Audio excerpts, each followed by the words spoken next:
Olá, eu sou Vera Morgado e começa agora a revista da Câmara com as notícias que foram destaque na semana.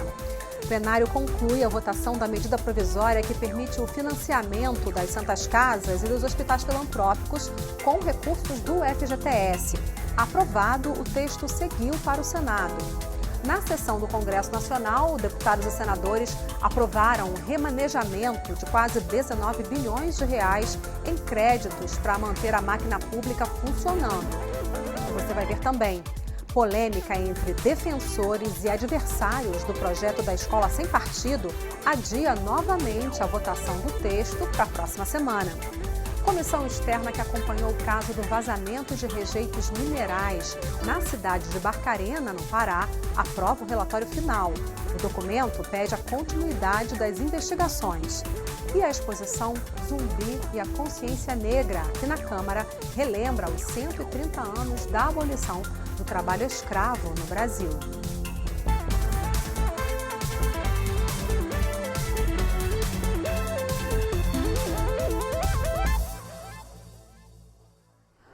O plenário concluiu a votação da medida provisória que permite o financiamento das Santas Casas e dos hospitais filantrópicos com recursos do FGTS. Aprovado, o texto seguiu para o Senado. Também foi aprovada uma proposta que transfere a competência para o julgamento de civis que praticam crimes militares para um juiz federal. Veja como foi o plenário com Dini Moraes. A sessão foi tumultuada. O acordo tem que ser cumprido. Senhor presidente, não tem quórum. Se não tem quórum, termina a sessão. Nós somos a favor das Santas Casas. Nós estamos aqui. Mas nós não queremos entregar a água desse país. A questão não era a medida provisória que foi colocada em pauta, que cria uma linha de empréstimo com o dinheiro do FGTS para hospitais sem fins lucrativos como as Santas Casas. A discordância toda era sobre o que poderia vir em seguida. A medida provisória do saneamento, que facilita a venda de empresas públicas do setor e que os deputados de oposição discordam totalmente e lutam para que nem seja votada. Infelizmente, os municípios mais pobres não terão serviços. PCdoB, portanto, em obstrução, pelo não avanço da pauta e a favor das Santas Casas. Depois de muita discussão, um acordo. Com o compromisso de que a MP do saneamento não seria colocada em pauta, o fim da votação do financiamento das Santas Casas ocorreu com o acordo e rapidamente. Uma modificação incluiu as entidades assistenciais para pessoas com deficiência entre as beneficiadas com a nova linha de crédito. Esta é uma emenda que melhora o projeto, garante às APAES, garante às entidades que cuidam da pessoa deficiente a possibilidade de ter o mesmo tratamento dos hospitais filantrópicos, recebendo um financiamento com juros subsidiados, com juros próprios do Fundo de Garantia, que é praticamente um juro negativo, e é um juro, portanto, adequado para financiar Santa Casa e hospitais filantrópicos e um prazo também mais dilatado. Segundo o texto, 5% do programa anual de aplicações do FGTS serão destinados a essa linha. Em 2018, o valor foi cerca de 4 bilhões de reais. O texto segue agora para análise do Senado. Havia a expectativa de votar ou não a medida provisória 844, que trata do acesso à água tratada e à rede de coleta e tratamento de esgoto. O texto é polêmico porque facilita a venda de companhias públicas de saneamento. O governo até tentou negociar. O ministro das Cidades, Alexandre Baldi, veio à Câmara para tentar um acordo com os deputados, mas nada feito. Com isso, a medida provisória perde validade na próxima segunda-feira. Apesar de não ter entrado oficialmente na pauta do plenário, o assunto dominou as discussões. Deixar de apreciar a 844, que vai tirar 100 milhões de brasileiros que caminha diariamente no seu quintal cheio de merda e de lama, é um verdadeiro absurdo para proteger 100 mil funcionários públicos que muitos deles trabalham de forma errada e deixa aí 35 milhões de brasileiros sem água tratada. A nossa resistência derrotou o governo. a nossa resistência vai sepultar a medida provisória 844, a medida provisória da sede, a medida provisória que atendia a interesses econômicos de meia dúzia de empresas que exploram as dificuldades de cidades e de estados. Para garantir que a medida não seria colocada em votação, os deputados de oposição obstruíram as deliberações. Só fizeram uma exceção para a proposta que muda a organização da Justiça Militar brasileira. O texto, que agora vai para o Senado, era consenso entre os partidos. Não amplia a competência, mas se reorganiza as competências. Uma delas, por exemplo, é para concessão para análise de habeas corpus, habeas data, por exemplo, que hoje é exclusiva de um ministro do STM e que será ampliada para outras instâncias também. Da mesma forma, retirar do Conselho Militar o julgamento de civis, que passa a ser julgado por um juiz de carreira, concursado, civil. Há um consenso de que as organizações criminosas, o narcotráfico, o tráfico de armas e a invasão de quartéis, por exemplo, feitas por civis, são crimes militares. E essa lei, ela aperfeiçoa, porque não exige que o civil seja julgado agora por um conselho mais um juiz togado. E, ao mesmo tempo, aperfeiçoa o julgamento dos militares envolvidos em crimes militares. Nós vamos ter uma justiça militar mais célere, mais organizada, melhor ordenada. A justiça militar presta relevante serviço à pátria, à nação, ao país, à organização da justiça e o próprio sentido de justiça. Na sessão do Congresso Nacional, deputados e senadores aprovaram 19 propostas de remanejamento do orçamento público federal, que envolvem quase 19 bilhões de reais.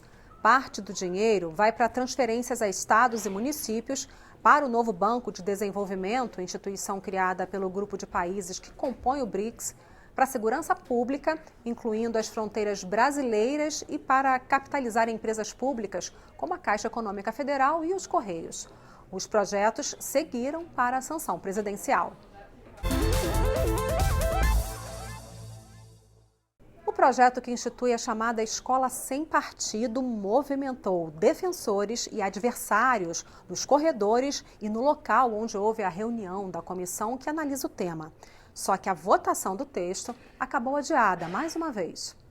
Parlamentares de partidos como PSOL e PCdoB utilizaram recursos previstos no regimento e conseguiram atrasar a votação da matéria.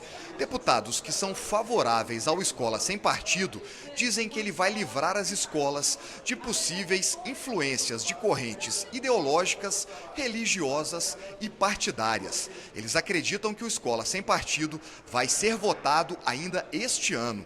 Já os parlamentares que são contra a matéria dizem que ela representa uma espécie de lei da mordaça que vai criminalizar os professores que fizerem análises críticas da história e da atualidade. Lembrando que o projeto Escola Sem Partido precisa primeiro ser aprovado aqui na comissão especial para só então ser encaminhado para análise do plenário da Câmara.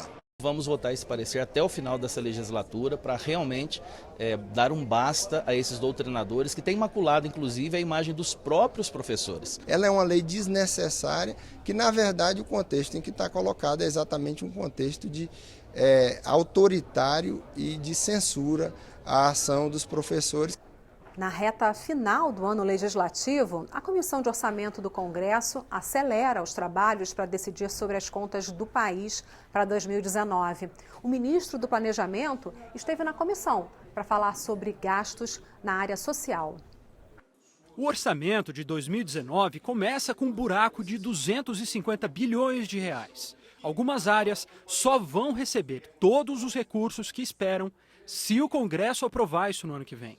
As 3 áreas que mais sofreram foram a Previdência, o BPC, o Benefício de Prestação Continuada para pessoas idosas e de baixa renda, e o Bolsa Família. O ministro do Planejamento foi convidado a dar explicações. Não há qualquer preocupação com relação ao BPC, ao Bolsa Família e as demais despesas que estão aqui.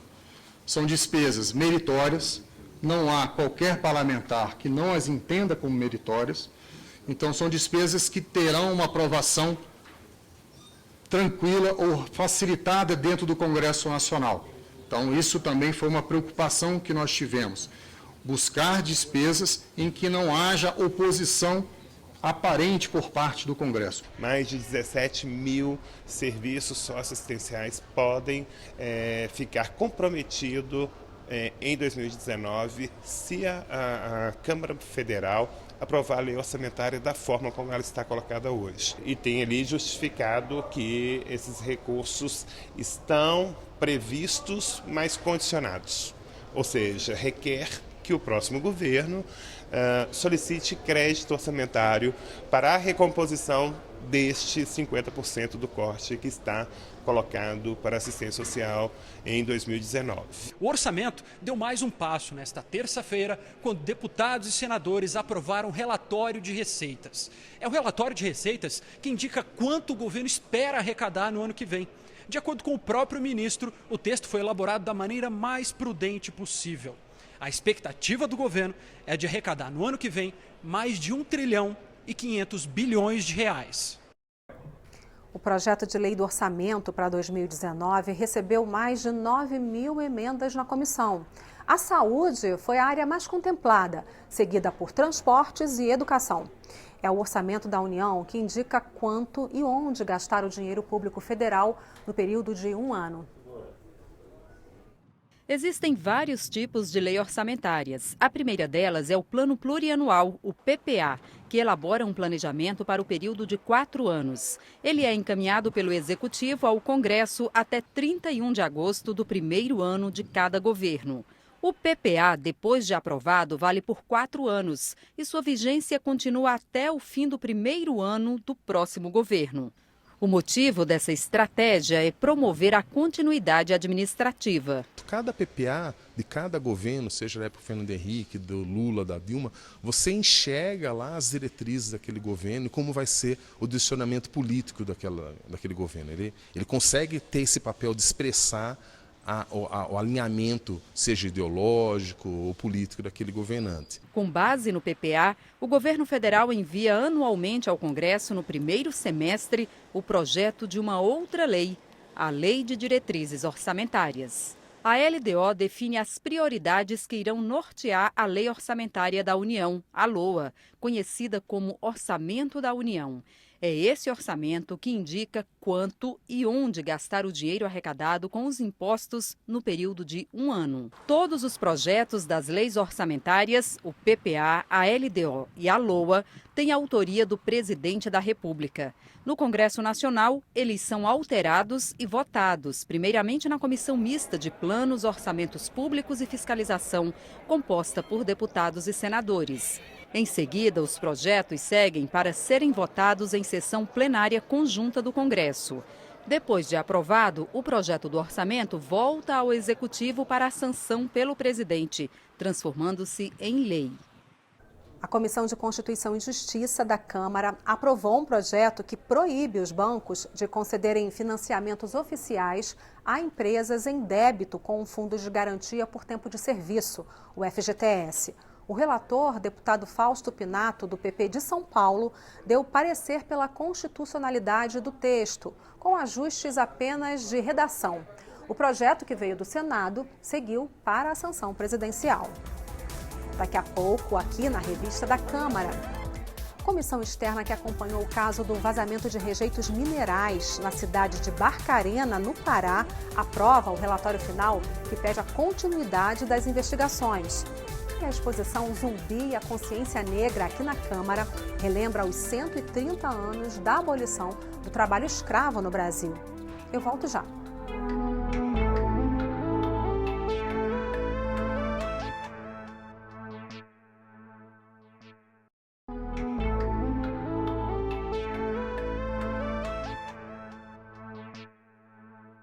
Um projeto em análise aqui na Câmara quer permitir que o público, em geral, tenha acesso aos dados de uma pessoa condenada por pedofilia ou que já tenha cumprido pena pelo crime. 3 comissões analisam essa proposta polêmica, que não precisa passar pelo plenário. A reportagem é de Mariana Monteiro. Atualmente, o Brasil conta com um cadastro com os dados de pedófilos, abusadores e exploradores sexuais de crianças e adolescentes. Porém, só os órgãos de segurança, como as polícias federal e rodoviária federal, têm acesso a ele. Uma proposta em análise na Câmara permite que estes dados sejam acessados pela família da vítima e pela comunidade em geral. O cadastro contém informações pessoais de condenados como nome, endereço residencial, data de nascimento e crime cometido, além da fotografia. O banco de dados ficaria acessível em um site na internet e permitiria a realização de pesquisas por código postal ou por área geográfica. Quem fizesse a consulta também deveria se identificar. Se o projeto virar lei, cada um dos milhares de conselhos tutelares espalhados pelo Brasil poderá monitorar o pedófilo ou abusador que já cumpriu pena e está de volta à comunidade. O presidente da Associação dos Conselheiros Tutelares do Distrito Federal considera que o projeto significa um avanço importante na proteção das vítimas. A comunidade tem que se preservar ao conhecê-los. Então nós estaríamos exercendo com mais prioridade, com mais responsabilidade a proteção às nossas crianças e aos nossos adolescentes, se nós soubéssemos que ao redor de uma escola reside um pedófilo. O autor do projeto é o deputado Francisco Floriano, do Democratas do Rio de Janeiro. Para ele, a proposta garante aos brasileiros o direito de defesa social, um princípio adotado em países como os Estados Unidos. A Flórida, por exemplo, houve casos de um pai descobrir um servidor de escola pública. Agora você vê o risco que corria as crianças. No caso, por exemplo, se viu pelas informações de um cadastro, pós o crime que a pessoa cometeu, tipo 8, período de 6 a 8 anos, não me lembro, e agora ele cadastrou e viu que um servidor daquele colégio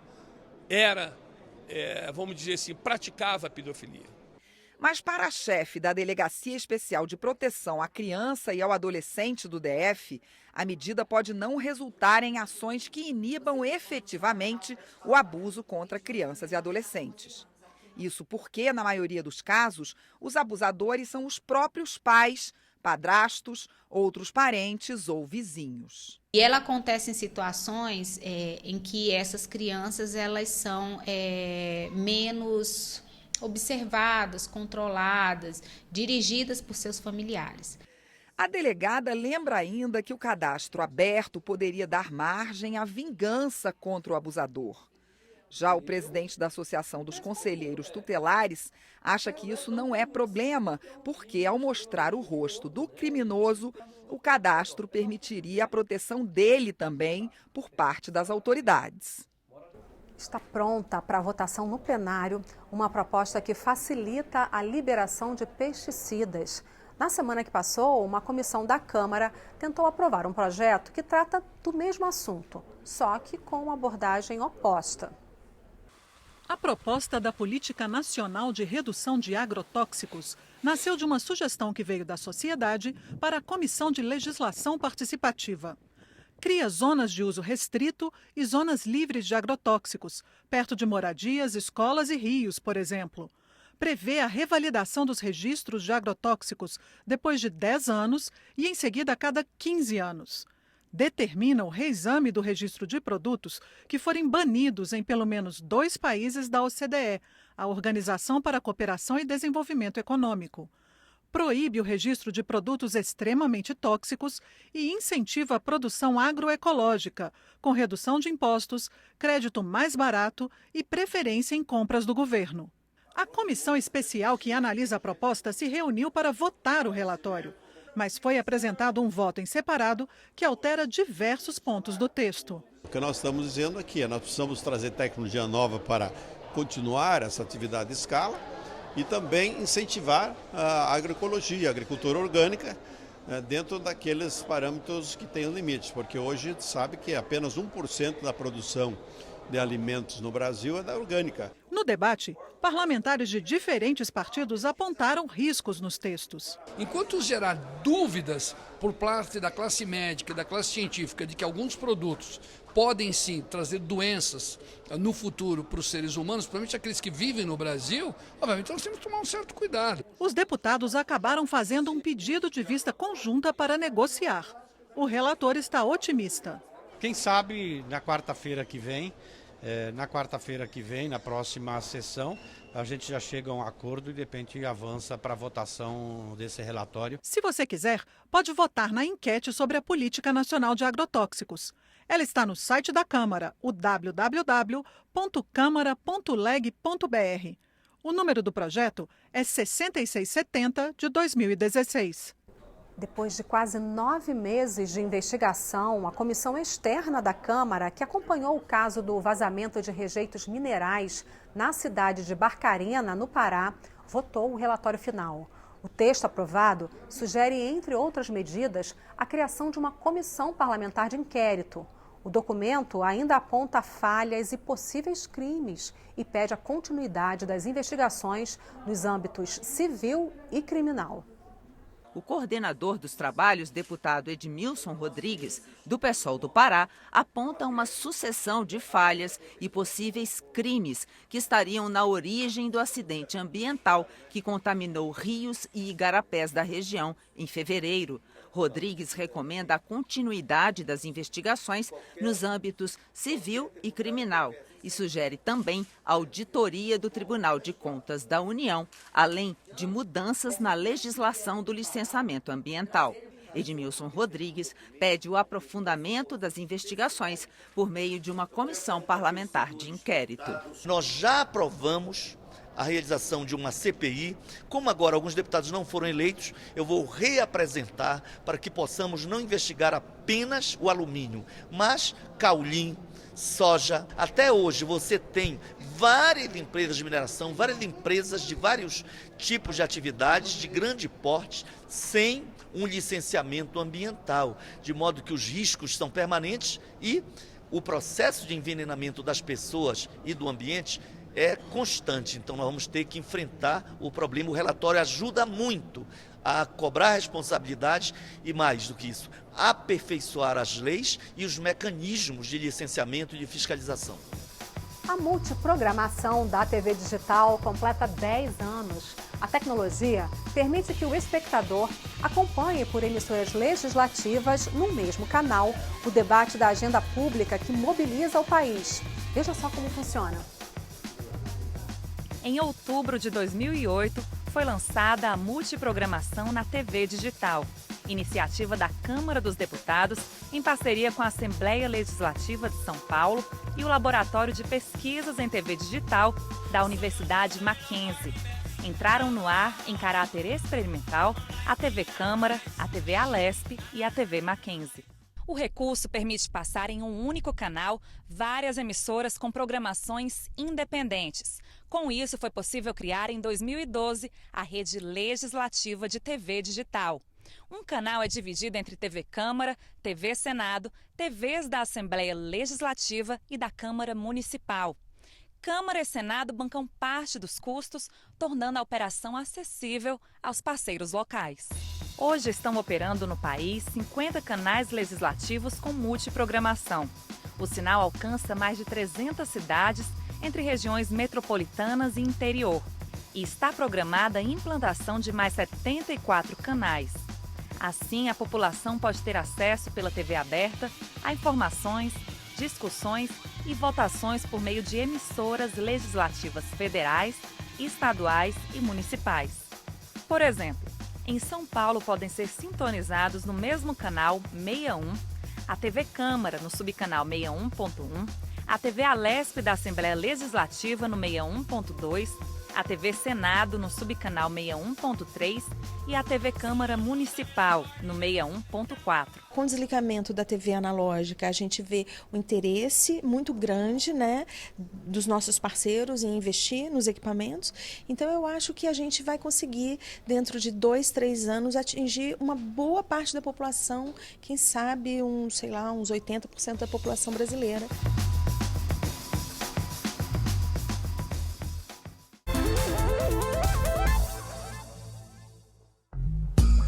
Nas paredes do corredor que dá acesso ao plenário Ulisses Guimarães, na Câmara dos Deputados, uma exposição chama a atenção de quem passa. A mostra Zumbi e a Consciência Negra é dividida em 2 momentos. O primeiro resgata um pouco da história de Zumbi dos Palmares, líder do mais famoso dos quilombos, o de Palmares, e também da resistência negra à escravidão. Zumbi é considerado um guerreiro. Foi o último dos chefes do Quilombo dos Palmares, que resistiu quase 100 anos e chegou a ter 30 mil habitantes. No segundo momento, a exposição retrata a situação do negro na sociedade contemporânea. Aborda as conquistas obtidas por esse segmento da população a partir da Constituição de 88 e do Estatuto da Igualdade Racial. Na mostra, os visitantes vão poder ver também uma galeria com fotos de personalidades negras que se destacaram na história do país. O ministro do Supremo, Joaquim Barbosa, atrizes, atletas, a deputada Benedita da Silva, que foi a primeira negra eleita para o Senado Federal, e o primeiro negro eleito deputado federal no Brasil, Monteiro Lopes, precisou entrar na justiça para assumir o mandato em 1910.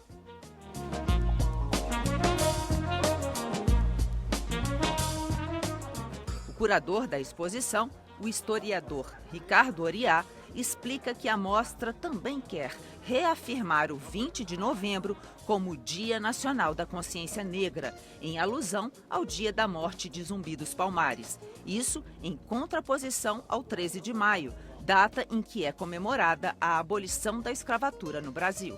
A data é uma construção histórica. O 20 de novembro, hoje, ele já se insere como uma data nacional. Durante muito tempo de nossa história, se comemorou muito em torno do 13 de maio, o dia da abolição da escravatura no Brasil.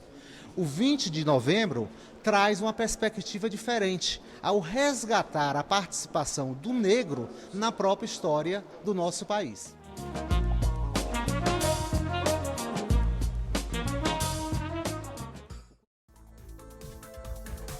É isso. Você pode rever a revista da Câmara na nossa programação e também pela internet, no endereço youtube.com/Câmara dos Deputados Oficial. Tchau!